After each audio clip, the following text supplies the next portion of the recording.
Hey everybody, Tommy Scoville here. You're on the Lifeboat Sunday. Hello Virginia, good to see you. Daydreaming, Pebbles, good to see you. How's your one? Davey, glad that you're here. Like a Rolling Stone. Shannon Smith, glad that you're here. It's an early Sunday morning, isn't it, people? It's cold outside too, by the way. Really, really cold outside. Mr. Wolf, how are you? Nicola, Cat Kaplan, nice to see you. Diane, Sandy Wandy, my other's keeper. Hello. Brock Bandy, good to see you. We're going with a little bit of the orange juice this morning.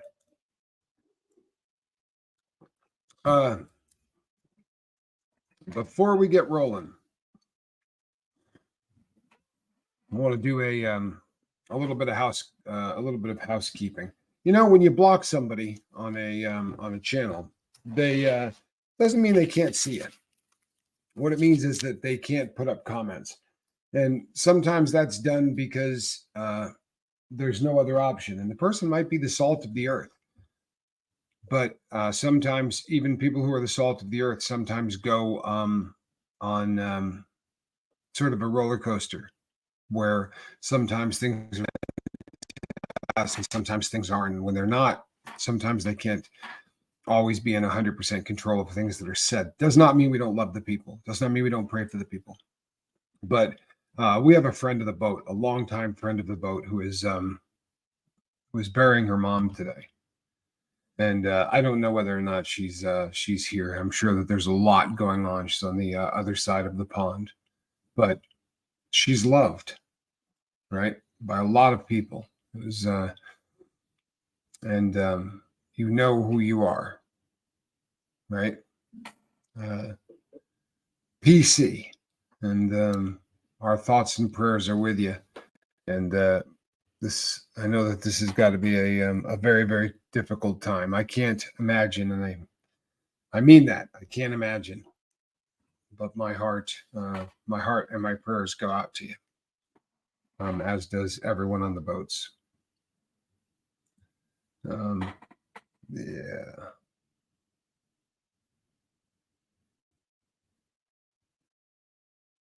Sorry. So, Sharon, good to see you. Queen of Awkwardness, glad you're here. Marie Baxter, I'm glad you're here. Henny, there's that Henny. Wow. Dixie, good to see you. Soaro Christmas. Millie the Dandelion.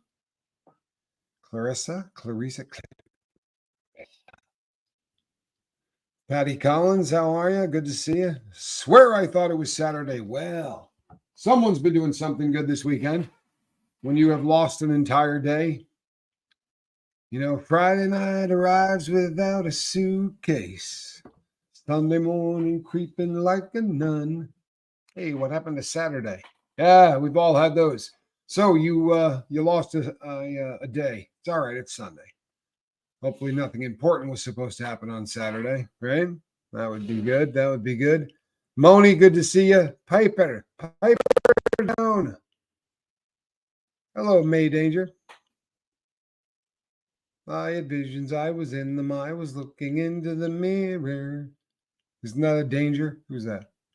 To see a little bit clearer. The rottenness and evil in me.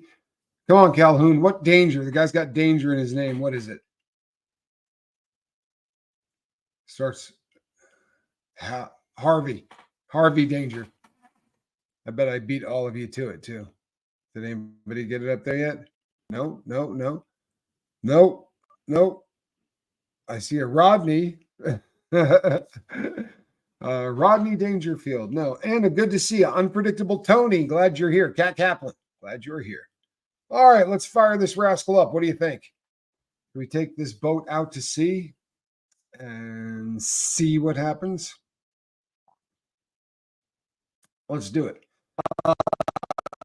If you saw the thumbnail today, and more than likely you didn't. I mean, let's be honest. You show up, it's the Lifeboat. You know, you're going to be here at 5 o'clock in the morning, 5 o'clock at night. You probably don't spend a ton of time looking at the thumbnail thinking, maybe I'll stop by this time. Maybe I won't, right? It's the you're here for the crew and for the boat. So, but the thumbnail says happy, right? We're going to be talking about the word happy. Really kind of a funny word, because if you asked 150 people what happy means, you'd get pretty close to 150 different answers, right? Because there are people who will go to saying what happy is. They'll describe something that makes them happy. This is really great if you ask a kid, what is happy? Oh, when I'm outside doing this, this, and this, right? The concept isn't there, right? It's really something completely different. Well, that's what a kind thing to say. What a really kind thing to say. I have to admit, I used to think I did not need advice from this channel, but I have found I do, and it's changing me. Thank you, Tommy. You know what, Tony? That's such a hard thing for someone to say. It really is. You know what? I think I was wrong in the beginning. That is such a hard thing to say. I have a massive amount of respect for anyone who can do that, and can do it in public. That's even better. Thank you. That means so much to me. Honestly, more than I can put into words. That really means a lot. It's beautiful. The concept of happy is something that, as drug addicts or as people who are suffering with anything, any addiction or anything that is out there, right? The symptom of overeating, the symptom of not eating enough, the symptom of binging and purging or self-injury or any of the things that we do as a way to try to get through this thing called life, right? Which is very difficult. So we all use different methods. And I know some of them, you go, oh man, somebody would literally, cut themselves. Doesn't make any sense to me. I promise you, to that person, the idea of sticking a needle in your arm and forcing chemicals into your vein to feel different makes no sense to them, right? And that makes no sense to the person who's walking into a sports book saying, I need a 4-team parlay. You understand? None of those things make sense to anybody except the person for whom that's filling a need. Yeah? We're all shooting for happy. We're all trying for happy. That's the goal, right? We all just want to be happy. And when happy doesn't come, we buy it. We buy it by the gram. And it should not be a shocker that this is part of our society. Should it? Turn on any single television show that you want to watch, if by some chance you still watch television. But turn on any TV show, and what you're going to see is 15 to 17 minutes of entertainment of some kind, right? There could be some characters you're following through an adventure, right? Could be whatever. But after that 15 to 17 minutes, they're going to sell you something. And you know what they're going to sell you? They're going to sell you something that's going to make you happy. And more importantly, they're going to show you something that if you don't have, you will not be happy. You will not be happy without that Mercedes-Benz 190, right? You will not be happy without that Citizen Echo Drive watch. God forbid your kids are still awake. Right? Because if a kid sees that, they are not going to be happy without that. And I mean, they will make it laser focused. They will think of nothing else, right? You see what we're setting up. You see the writing on the wall.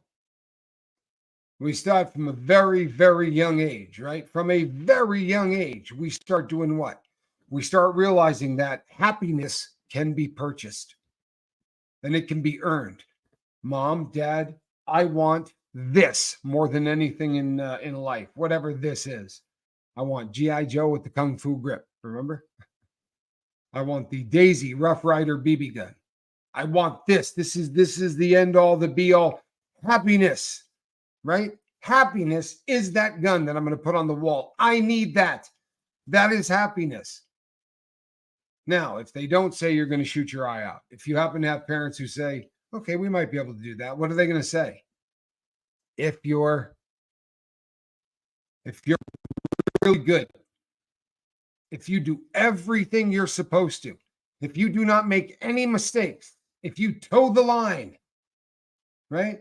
Well, then maybe, just maybe, we're going to give you this thing that you love more than anything in the world. This thing that you have attached all of your happiness for the rest of eternity to.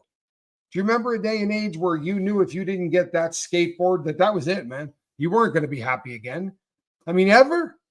This is 60 or 70 years of misery based on the fact that you're not going to get this, four-wheeled toy. But it was that big a deal, wasn't it? The green machine. Oh, Lord, did I need a green machine. I don't know if you guys remember the green machine, but it was like a big wheel, right? Except it had sticks like this that you drove with. And those sticks turned the back wheels instead of the front wheels. Oh, man, was this thing cool. And I got it. I absolutely got it. And it was cool. Holy hell, was it cool. I had a lot of fun in the green machine. But do you understand what we do? Huh? Do you understand what we do? That's right. That's absolutely right. You want some dessert? Do you want some dessert? How am I going to reward you with some sugary dessert? Well, you're going to have to eat everything else first, right? Eat all that other stuff on your plate, and we are going to give you. But do you understand how all of this happens? Do you understand how by accident they're not doing the, I'm not sitting here saying to you, boy, those parents suck, don't they? How dare they? Boy, they screwed us up, huh? Parents, suck. It's not what I'm telling you. What I'm telling you is that we don't know what we're doing. I promise you we don't. And guess what? Dr. Spock, he doesn't know what we're doing either. None of them do. Jordan Peterson, nope. I don't care. I don't care who the big thinker of the day is. They don't know what the hell they're talking about. How do you raise a good kid? You don't. So you do the best damn job you can, and you hope you get lucky. And you at least hope that you instill in them the difference between right and wrong. And the rest of it, man, maybe they'll figure it out on their own. And it may take a very circuitous route, right? It may take them to places that, as a parent, you would never want your child to go, right? They may end up in prison. They may end up in rehabs. They may end up homeless. God forbid, right? God forbid. We want to do everything within our power to make sure that we don't have our kids or anybody that we love suffer. Boy, we don't want anybody suffer, right? And that doesn't make us bad people. It doesn't make us bad people that we don't want our children to suffer. It makes us good kids, right? It makes us good people. However, I disappeared. I went to prison. And when I went to prison, Spanx Calhoun was left with his mom, and the people that were going to be taking care of him were not me. And he and I had a relationship that was very unique. And in defense of whoever came next, they were going to have a pretty tough job because Spanky and I had a relationship that was different than the average father and son. But my disappearing for that time meant that there were times where Spanx Calhoun was homeless, living on the street, hustling, right? Running cons, doing the kind of stuff that landed his dad in prison. That's heart-wrenching to me. It really is. On nights that I can't sleep. I lay in bed and I come up with visual images in my head of what that looks like. But I want to tell you something. My kid is incredible. And he has a heart for people who are in bad situations that I did not have at his age, right? He sees people. That is a gift and a talent that the rest of the world seems to be losing. And I'm not talking to you, by the way. I'm not talking to any of you, because you people see everyone. It's what makes the people here phenomenal, right? We see people. We see people suffering, right? We see people that are at the worst. It's a hell of a lot of fun if you can see those people go from there to happy. Now, this happy concept gets defined differently by a bunch of different people, right? I mean, there's ecstasy, right? There's so many different ways that you can say, boy, what is happiness, right? Because let's be really honest, all of us know that there is a brief period of time, right? Might last 10, 15 seconds. That is really happy, right? Woo, boy, that's happy. Brings people into the world, right? Procreation. That's happy stuff. Yeah. But I'm talking about the kind of happy that is not contingent upon what you're doing. Give me a back massage. I'm happy for that. And probably a few hours after that. I'm talking about joy. I'm talking about a happy that doesn't go like this, right? Because that does happen. If your football team wins, you're happy. If your football team loses, not so much, right? Happy and sad. However, to get yourself at a base level where your base level is on the happy side instead of on the bummed out side, that would be good, yeah? Could we all agree that that would be a better thing? I think we can. I think we can all agree to that. Well, we've got some problems. And one of the problems is that we've been buying our happiness by the gram for a very long time. Right? We're very used to this. We buy our happiness by the gram or by the ounce, 12 ounces at a time, and we drink it or we do whatever. It requires a paradigm shift, right? It requires a massive paradigm shift. By the way, this is going to happen with pen and paper. So if you're not willing to journal, hang out and listen to what I'm saying. Tap your fingers, right? Do whatever you do. Maybe multitask. Clean the room while you're listening because you're not going to get anything out of this. Whoa, how about this?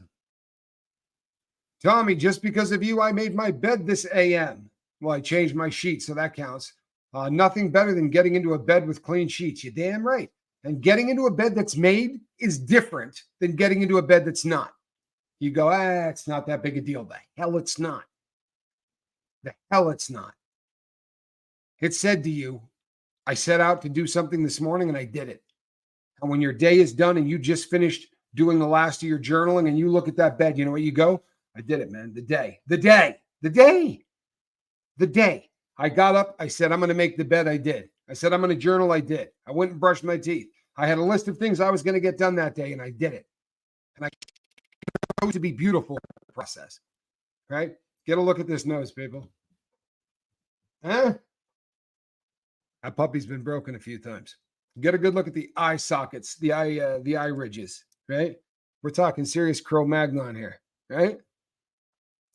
No problem whatsoever, people. No problem whatsoever. Because I love me. For real. I have never been happier with who I am as a human being than I am right damn now. I love me. I do. I love me. And it's not attached to how much I weigh, and it's not attached to whether or not I'm fitting into a size 34-inch waist or a size 44-inch waist. I'm happy right now because of the connections that I have in my life. I'm happy because the things that I do that sometimes are a bummer, and they are. When we lose somebody or when somebody, they don't have to die necessarily. Sometimes people just walk away. Sometimes people say to me, you know what? F you. What you're doing is stupid. I like what I'm doing. And they're going back to go buy dope. And that's tough. You know what I mean? That's tough.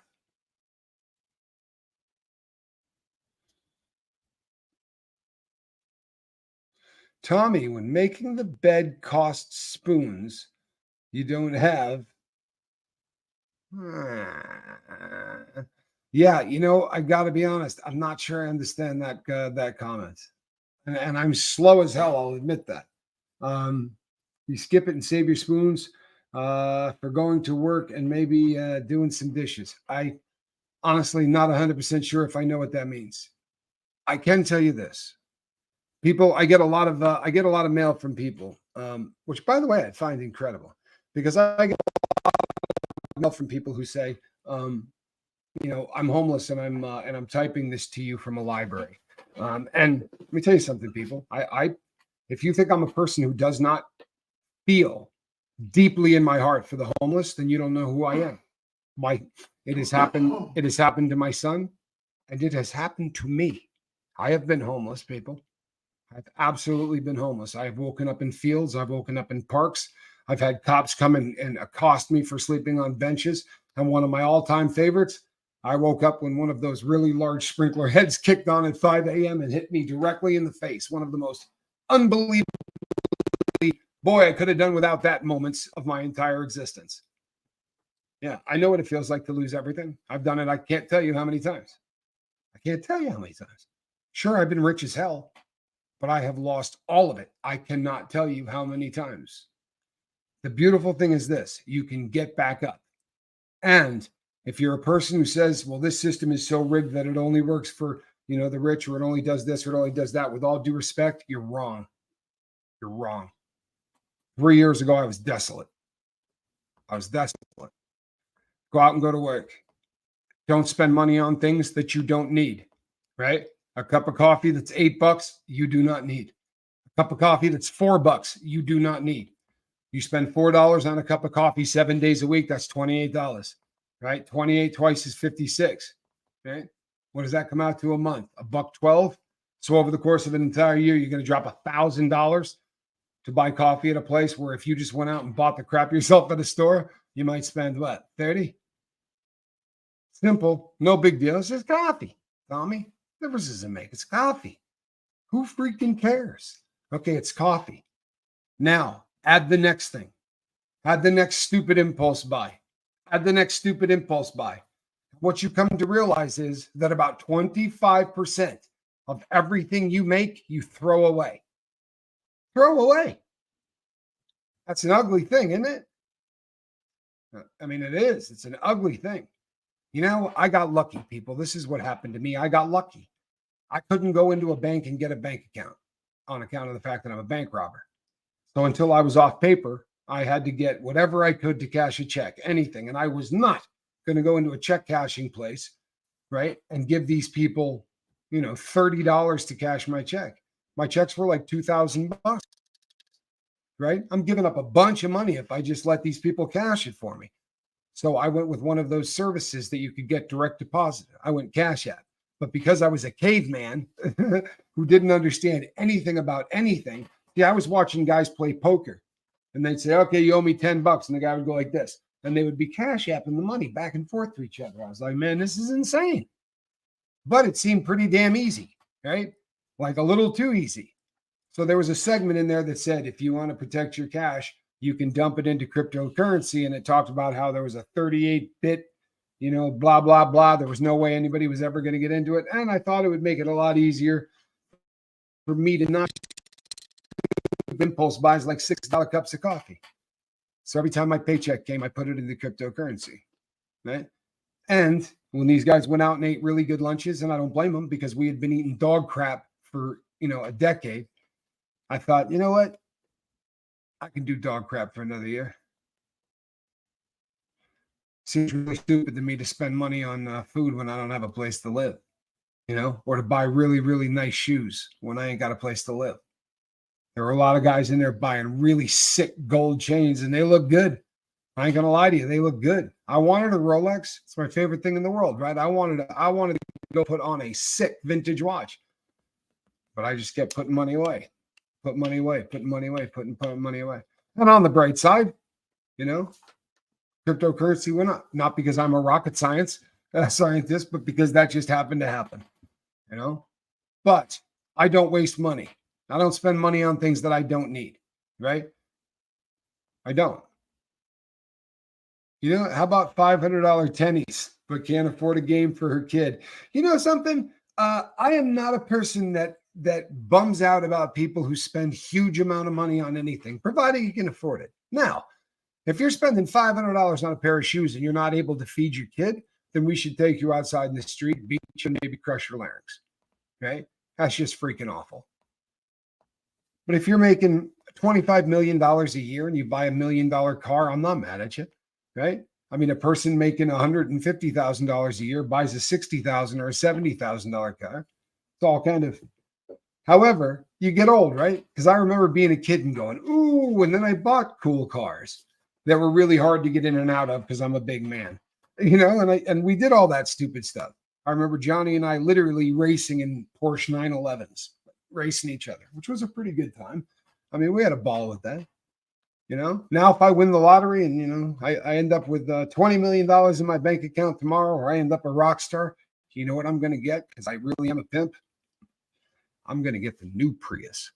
I want one where when I get into the car, the air conditioning is already set. Like when I walk in, I want the air conditioning at 70 degrees, no matter what. No matter how hot it is outside, I want to get in and be like, oh yeah, that's what I want. Sounds pimpy, right? My son is literally sick to his stomach. He's on the other side of the glass doing the "you have got to be kidding me" kind of thing. But, there was a time in my life where cars were a very important thing to me. Starts becoming really funny, isn't it, people? You know why cars were so important to me? Because I knew that they brought happiness, right? I wanted happy. I came to realize that if my car was made in Germany, right, that I was going to be happy.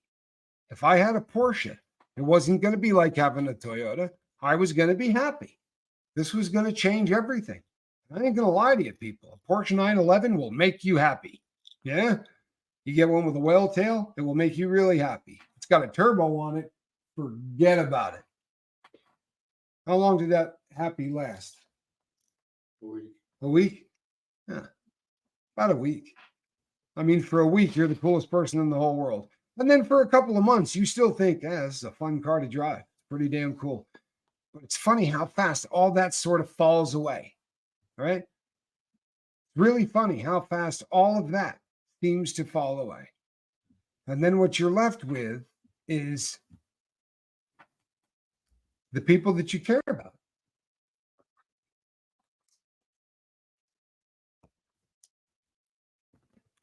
Rachel, good to see you.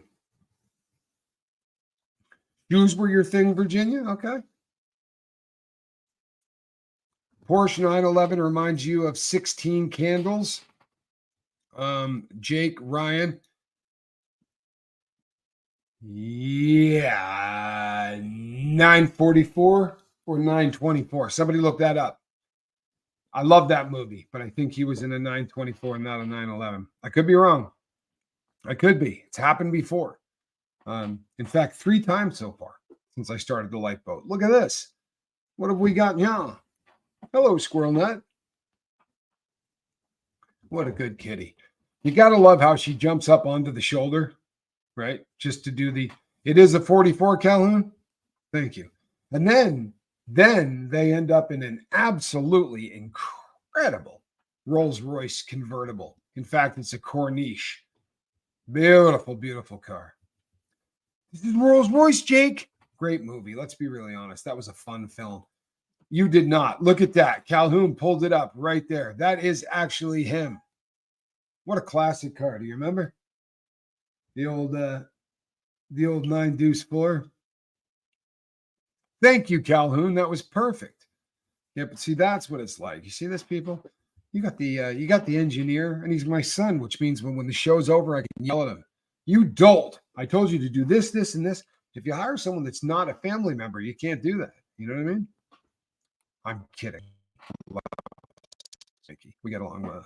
We get along more than my son is on point, though, is he not? He knows so much more about this than me. It's so exciting to me. It's funny, right? One Tough Chick says that Squirrel knows when and how to make her entrance. No other time. I'm not kidding. She does not jump up onto my back and into the basket that way unless we're live. Question. Do you know the book, The How of Happiness by Sonia? I don't believe I do. But I'm going to write that down. Is it worthy? Obviously it is, or you wouldn't be mentioning it, right? The How of Happiness. Sorry, people, bear with me. Okay. I was thinking the other day. Morski. Sorry? You got that right, that name right for me? Thank you, Calhoun. Pussycat purrs are healing. They absolutely are. They are absolutely healing. It is a great book. Explains how the job and boyfriend does not, how the job and boyfriend does not have a huge impact on your happiness. And it kind of suggestions what to do to work on your happiness. Would you say this is a book that guys are going to benefit from as well? I'm not being a wise guy, but there are books that are absolutely I recommend, and I say probably not the best read for a woman. This is really kind of tailored specifically for a guy, and how but some certainly cross over, and you can learn a great deal by going that route. Everybody benefits from it. Excellent, thank you. I know that as a society we struggle really hard with the balance between work, life, happiness. This is going to sound so easy for the guy sitting in this chair, right? It sounds so easy for the guy sitting in this chair. But you know what? If you do what you love, then you're really not working, right? People, I complain about the lifeboat when my body gets run down, right? When I really start, when I'm getting to the point where I can't keep firing on all cylinders, then I start to complain about the lifeboat. But I love this. I love what I'm doing here. This is this isn't work. It really isn't. The frustrating behind the scenes stuff that I'm not good at, that's what drives me nuts. The day-to-day computer stuff that Calhoun has been taking up all the slack on and making my life a lot easier. Jim Carrey commencement speech at MIU years ago is eye-opening and amazing. Everyone must watch. I have not seen it. Now, I have seen Jim Carrey say some really incredible things concerning fame and money and things like that. And his outlook is pretty unique. I enjoy listening to him on that. And Eddie says, did your job and your boyfriend make you happier? Personally, not so much.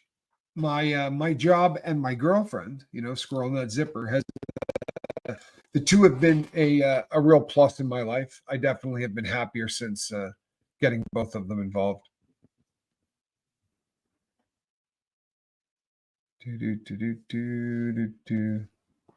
Sorry. Hello, Snotface, says Charlie Murphy.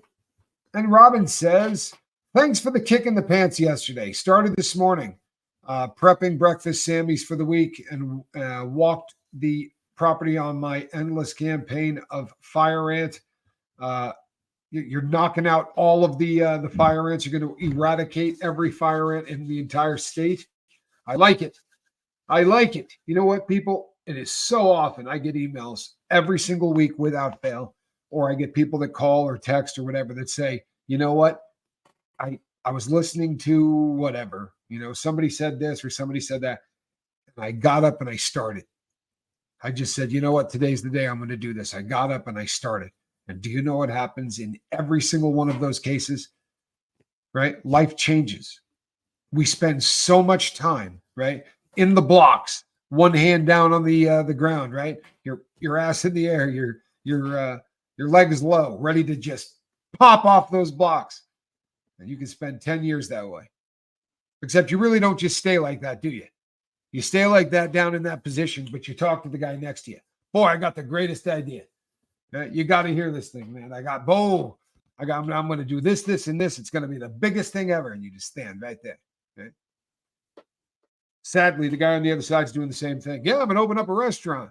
I went to school back in 1975 to get to learn more about, hotel hospitality and resort management. One more person. Bang. Right? You don't hear that starting gun? You can spend the rest of your life sitting right there. So listen up very carefully, people. The starting gun is just fired. Right? If you've been perpetually waiting for that thing that you really wanted to try, I got news for you. You're going to end up with them closing the pine box and thinking, you know what I regret? I regret not doing this, this, and this. I have spoken to people on their deathbeds on multiple occasions. Honestly, it's one of those things that I have been either blessed or cursed, depending on how you look at it, to be there, for people's last days. And one of the sentiments that I get all the time is, you do not sit around and think, oh, that thing I did, I feel like such a loser for that thing that I did. You don't. Because by the time you get to that point, you think to yourself, you know what? You make mistakes. Everybody makes mistakes. You learn from those mistakes. I'm no different than anybody else. It was a screw up. You regret the things that you didn't do. You regret the things that you wanted so badly that you talked about down in the starting block, right? You talked about it. You dreamed about it. Hell, you may have even written it down, but never got out of the starting blocks. Okay? And then one day you find 10 years have got behind you. If it was only 10 years, we'd be a lot less bumming. I'll tell you something real quick. The next thing you know, 20 years is gone. 30 years is gone. The fire ant story, do you know how many fire ant stories there are from you? You talking about the pool one? When Spanky was a little boy, he got into a pile of fire ants, and I mean a pile of them. And at a distance, if you're a parent, you don't know what the hell's going on, honestly. Especially if you're for all intents and purposes, you're a New Yorker. So I'm down in Texas watching, and Spanky is doing this dance thing like you've never seen before. And he was a fairly tough kid. He'd run headlong into things and get stitches. And he wasn't a real complainer as a child. He was complaining really, really loud. And it occurred to me that he was covered for all intents and purposes in like head to toe. So I got, with the help from his grandfather, we got him into a pool very, very quickly to get the fire ants off him. As a child, though, it had to be completely terrifying. You know what I mean? To wonder why the hell everybody is slapping you viciously and trying to to dunk you in water and hose you down and all of these things. It must have been quite frightening as a child. And I hope, Calhoun, I did that some justice. Sadly, my stories are losing a little bit of their punch these days. Some of them less so than others. There are some really good ones that I think will be with me till the bitter end. Fire ants are horrible, Lacey. I'll tell you something else that's really unusual about them. I want you to picture that they're carrying very, very small cell phones, right? Terribly small cell phones, probably made by Motorola. But all of the fire ants have them. They will get on your body. They will quietly crawl all over your entire body until you are covered, until one of them whips out that little cell phone, at which point he makes a call and says, okay, go time. And then every one of them stings at the same time. Not sure how all of that works in the communication and all that, but they can crawl on you for a very long period of time until they decide to pull the trigger. And once they decide to pull the trigger, you're going to end up in an awful lot of pain. Their nickname is perfect because it feels like fire. It feels exactly like fire. Amber, I'm sorry to hear that. I really am. I'm terribly sorry to hear that. Vanessa says, it's not been the greatest 2 months for me. Started with the C plus math and then the flu, and now it's sinus infection. Can please get a break. Tell you what, how about some thoughts and prayers for our friend Amber? Now, the beautiful thing about that is, people, you do not have to believe in any of that. You can call it juju, mumbo jumbo, anything you want. But science has proven that when an awful lot of people pull for someone in the same direction, all right, via prayer, meditation, or whatever you feel comfortable calling it, statistically speaking, that test group always does better. And I personally, Amber, will be praying for you by name, and I'm into it. Me and the big guy have an excellent relationship. Kim Roy, good to see you. It's never not going to be funny to me. Twin Mom, good to see you. I'm not sure if I've ever said hello. Cheshire Cat, glad you're here always. Debbie, glad you're here. Amber, if I'm not mistaken, you are also an expat from the Scientology community. And I am always super impressed with people who got away from that. You know, people, it's super easy for those of us on the outside who were never in to go, well, if it's that bad, they should just walk away. I mean, duh, how easy is that? You have no perspective on how difficult it is to walk away and how difficult they can make that. You know, can you imagine if somebody just said, listen, we're going to have to make a change. And do that, every single person you've ever known in your entire life is going to be gone. Family, friends, everybody. You're not going to have a friend left. No one will talk to you. And not only are they not going to talk to you, but they're going to lie about you and do all kinds of other things. It takes so much guts, and I have mad respect for everyone who has done it. Rolling Stone.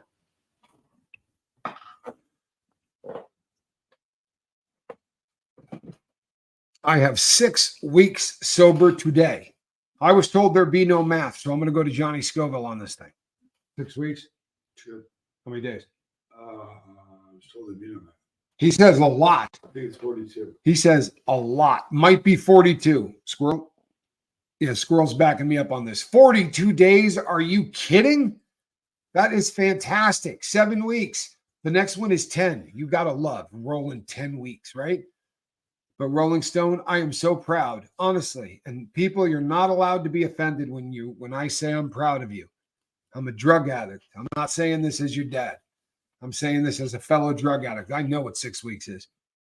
I know what 42 days is. That is tough, right? That is tough. That is beautiful stuff. And the official participation trophy of the lifeboat is for you today. Earn that. And it is official today, not because I said it so. I'll have you know. It is official today because my brother declared it official today. Every once in a while, you got to bring in the assist. 44 days equals 30 days a month plus 14 days, 2 weeks, one guess. Yeah, you have absolutely confused me beyond all measure. But I'll tell you this, it is impressive. Let's see. 30 days has September. April, June, and November. And all the rest eat peanut butter. So grandma. Yeah, she rides a bike to work. So there you go. A solid bet across the board here at the Lifeboat is we were told that there would be no math.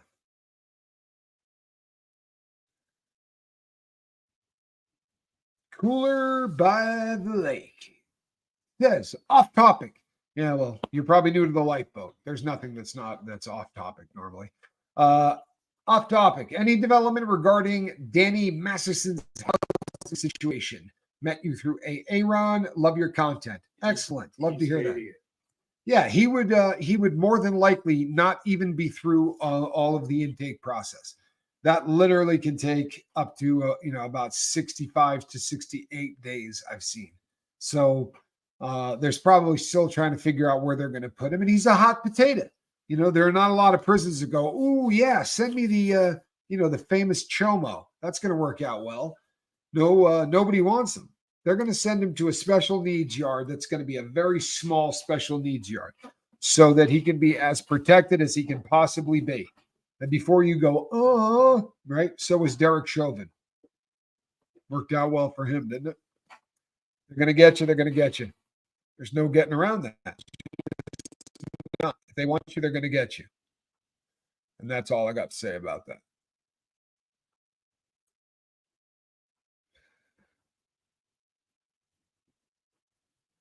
Tommy Bird. Oddly enough, Tommy, I need to talk to you today. If you can shoot me an email and give me like a 45-minute block of time, and I'll get to you at some point during that block. But there was something I needed to talk to you about. So if you could do that for me, I would really appreciate that, Tommy. Liz Ferris, good to see you. You know what, people?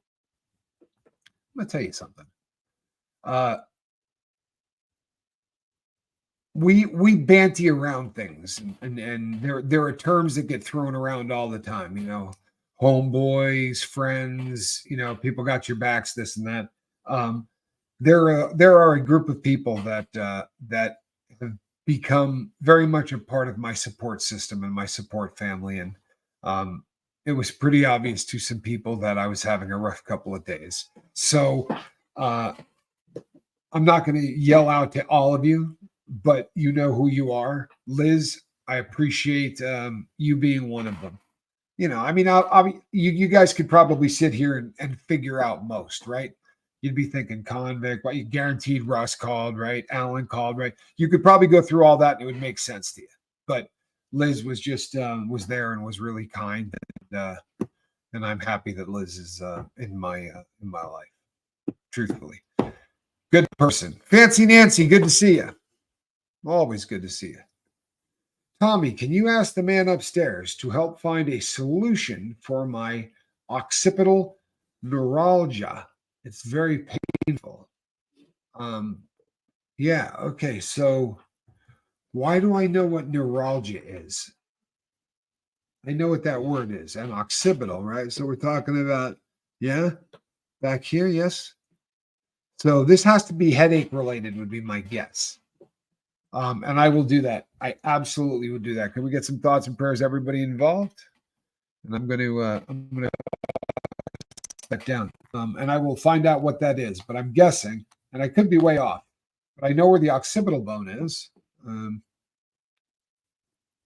Neuralgia. I know what that word means. I just can't think of it. Sorry. I kind of feel like just doing a little bit of extra just because I know how much it bums out some people. Well, that dead air to some people is like, nails on a chalkboard kind of thing. It really is. Do, do, do, do, do, do. One tough chick says, "Love me some Liz." Hugs. Yeah. A lot of that going around. I think my brother may have said that word for word recently. Or I don't know who he was talking about. But yes, Liz kindness and heart is legendary, to be sure. Occipital neuralgia is a painful condition affecting the posterior head in the distributions of the greater occipital nerve, lesser occipital nerve, third occipital nerve, and or combination of the three. So we're looking at ripping headaches right back here. And that sounds absolutely horrific, and I will be more than happy to pray for you on that. I'm so sorry. Headaches to me they're the bane of my existence. I consider myself fairly tough. Honestly, I've always considered myself one of those people that, give me a piece of leather to bite on and I'll do that. I'm tough kind of thing. It gets completely different when you start talking about, any of the pain anything north of my neck. Headaches in general are just so bad. So bad.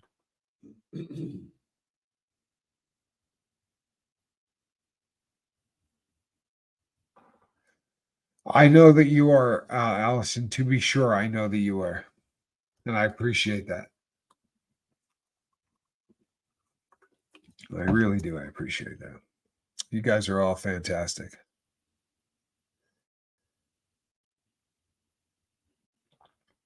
Oh, no. Hey, typical Paul. Stomach problems? He says, I'm mad sick. Stomach flu bad. Pain is horrible. I hope it lightens up soon. It is awful. So some thoughts and prayers for you as well, my brother. I hate that. I really do. Stomach stuff is always the worst. See what I did there? See what I did there? I mangled it. I mangled this. Do.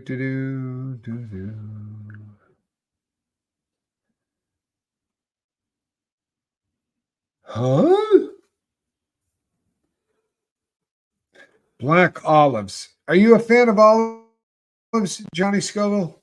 All of them. All of them? Love them. You do.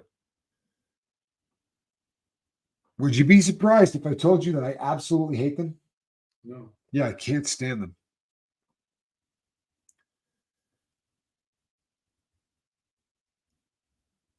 Oh, Roger, I'm so sorry. I really am. I'm so sorry to hear that. Do you know if these are would these be neighbor dogs, or are these packs? Or that's horrible, man. Really is, Roger. And I don't know, where we grew up in the Northeast, the game warden had more authority than anybody other than the Lord. Like, they could go into your house without search warrants, they could go into your car without search warrants. The things that they could do, I mean, they were incredible. So if that had happened back then, you could have called up our game warden, and he would have been there in a matter of moments, and he would have scared everybody in sight. Do you remember our game warden? Of course it is. Ngoma. He's dead. Is he dead? Yeah. We can use his name. Yep. Jim Gomo. James is how I know him. But you probably knew him better than I did. But you probably knew him much better than I did. You like olives and anything pickled in brine. Interesting. Interesting.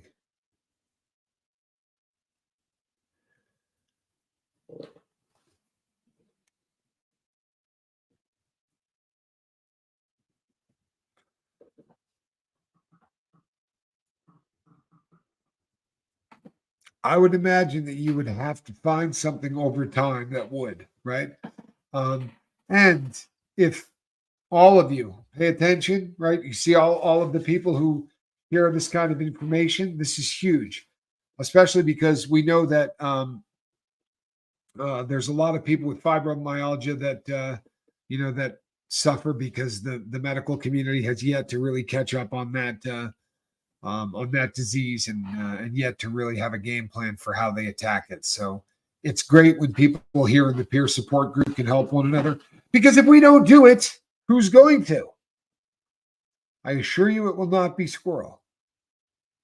Not that she doesn't want to.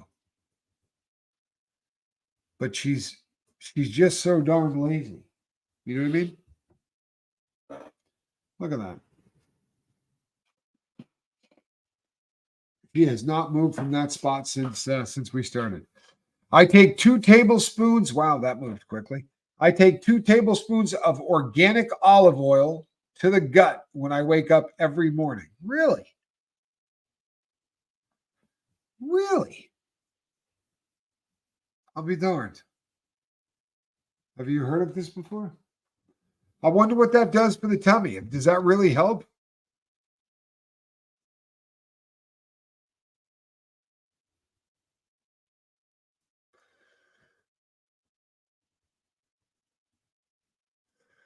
Yeah, we need a whole show on this.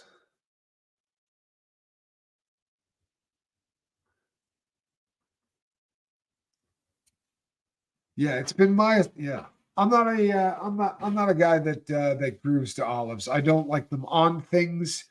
I don't like them stuffed, right? They can ruin a pizza quicker than anything. Really just not a fan. And I know that that's like, as an Italian, every time I say that, people go, you know what I mean? Like I said, I kind of like to barbecue children. You get the same kind of a response. When you say things like, I don't like olives. I don't like them. To me, they don't taste good. They're really salty, if my memory serves me right. Aren't they like super salty? And that's funny because normally I dig salty stuff.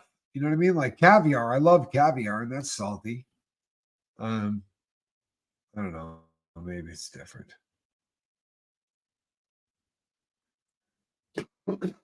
You all right there, Johnny Scoville? Swallow coffee. Did it go down the wrong hole? It did. I hate when that happens. Tried to breathe it. Well, there you go. You don't want to drink the stuff. For everyone who needs love and ones and prayers, says Lisa Trimble. Thank you so much, Lisa. We're going to have to do all of those in a moment here, Calhoun.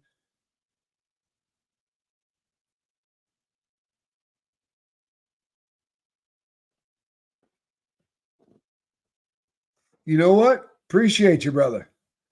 Appreciate your honesty, right? I know I have blessings I don't deserve, like my family. Guess what I do for them these days? You got it. Nothing.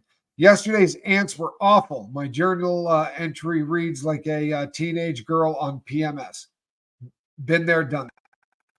Truthfully, been there and done that. And what you got to do, Tommy, really is get out of your dome.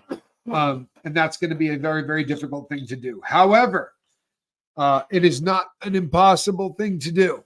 This also has something to do with me saying, please do me a favor and reach out to me. There's something I would like to discuss with you.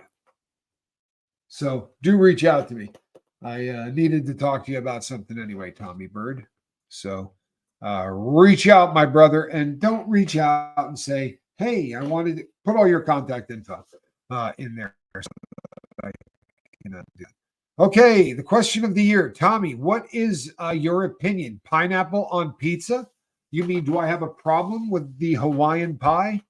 Wow, this is a big one. I'm gonna lose subscribers no matter how I answer this. You know that. This is